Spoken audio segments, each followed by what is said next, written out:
a commencé par le désir de rendre hommage à un groupe de personnes vivant avec une déficience intellectuelle avec qui j'ai fait des ateliers en 2019.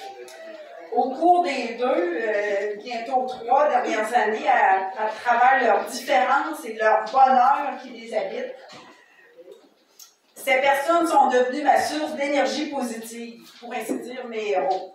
Alors, l'idée d'un processus qui les placerait en vedette a pris forme et s'est concrétisée par un projet de recherche et de création par médiation culturelle qui me ferait découvrir qui sont leurs héros à chacun. Alors, assuré du soutien de mes 2 collègues, Lise Bistodeau ici et Nicole, on pense à toi Nicole, Benjamin, je n'aurais pas pu réaliser ceci sans leur aide. Alors, mon idée de projet bien en tête, ma liste de participants bien garnie, c'était parti. Alors, je vais vous les présenter, je vais vous demander chacun de lever la main, faire un petit signe.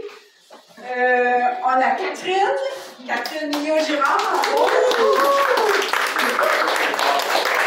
On a Geneviève Poltron ici. On a Josée Lepage qui n'est pas présente ce soir. On a Karianne Descartes. On a eu la participation de Marie-Lou Michon et Maxime Lebel et Pierre Julien qui ne sont pas ici ce soir. Et Valérie Couture aussi qui est manquante. Valérie, c'est notre vedette en rouge, notre Malfalda. Et puis, on a Mélanie Ayotte-Martin.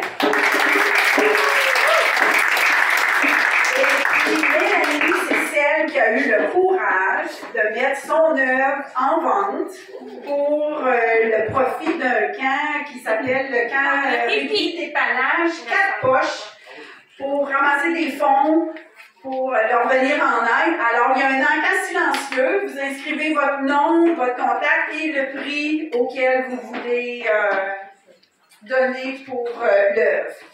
Et puis, il y a 2 représentantes. Je ne les connais pas, Mme Moreau et M. Luc Dubé. Ils devraient être ici ce soir au souper.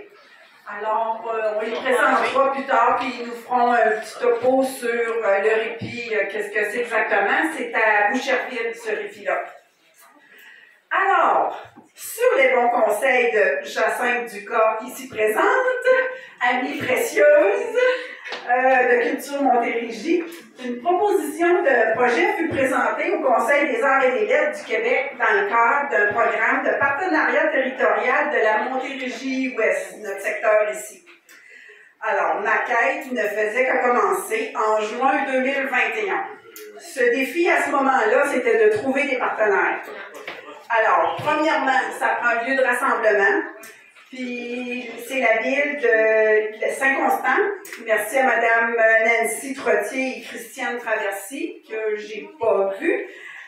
Mais on les remercie qu'ils ont fourni, ils ont fait le nécessaire pour nous donner un local assez grand parce que COVID et contact, on avait besoin de beaucoup d'espace. Ensuite, on devait alimenter notre imagination. Alors, à la clé des mots, Céline Brière a vite fait me mettre en contact avec leur artiste en résidence, Mme Raymonde Lebel. Une simple demande de livre s'est transformée en une fabuleuse implication par l'adaptation d'un conte et sa présentation sous forme théâtrale. Un grand merci à Mme Brière et à toute son équipe.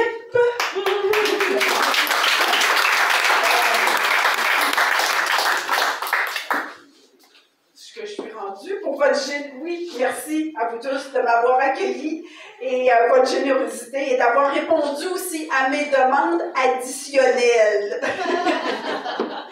Nous avons eu des visiteurs surprises aussi qui sont venus nous visiter pendant les ateliers. M. Olivier Lemieux, président sortant de la PHRSO, qui est venu faire un petit tour et encourager un peu tout le monde. Aussi, Mme Nathalie Leclerc, une amie, une proche aidante qui est venue offrir son assistance.